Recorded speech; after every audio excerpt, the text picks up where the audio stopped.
સુરતના ખટોદરા પોલીસે નોકરચોર આરોપીની ધરપકડ કરી છે. સુરતના ખટોદરા પોલીસે નોકરચોર આરોપીની ધરપકડ કરી છે. ખટોદરામાં કાપડના કારખાનામાંથી ડિલિવરી મેન સહિત 2 આરોપીને 18 લાખથી વધુના કિંમતની કાપડની ચોરી કરી હતી. સુપરવાઇઝરે રંગે હાથ પકડી પાડતા મામલો પોલીસ સ્ટેશન પહોંચ્યો હતો. ખટોદરા પોલીસે 2 આરોપીઓની ધરપકડ કરી.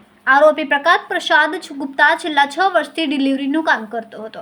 2 વર્ષ પહેલા કામ છોડીને ગયેલા નરેન્દ્ર મિસ્ત્રી નામના આરોપીની સાથે મળીને ચોરી કરતા હતા. પોલીસે બંને આરોપીઓને 9 લાખની વધુના મુદ્દામાલ સાથે પકડી પાડીને કાર્યવાહી હાથ ધરી છે. ખટોદરા પોલીસ સ્ટેશનની હદમાં પરમાનન્ટ ઇન્ડસ્ટ્રીયલ એસ્ટેટ આવેલ છે, જે એસ્ટેટમાંથી કેટલાક કાપડ ચોરી થતું હોવાનું કારખાનાના સુપરવાઇઝરે ડિટેક્ટ કરેલ. ચલણ વગરનો માલ નીકળતો હતો, જે પ્રકાશ ગુપ્તા લઈને જતો હતો. તેને અટકાવેલ. ત્યારબાદ ખબર પડેલ કે આ માલ ચોરી થઈ જાય છે, જેથી તેણે એના માલિકને જાણ કરેલ.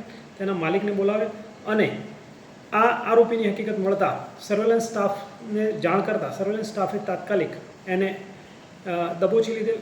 ત્યારબાદ ઘનિષ્ઠ પૂછપરછ કરતાં સામે આવેલ કે તે 2-2.5 વર્ષથી આ રીતે નાનો છૂટક ચોરી કરતો હોવાનું કબૂલેલ છે. આ માલ આ જ ખાતામાં અગાઉ નોકરી કરતા નરેન્દ્ર ઉર્ફે ભાવેશને મદદથી માલ બહાર સગેવગે કરતો હતો અને અંદાજિત 17 થી 18 લાખ જેવી ચોરી કરેલી હતી, જેમાંથી 9 લાખનો મુદ્દામાલ પોલીસે રિકવર કરેલ છે.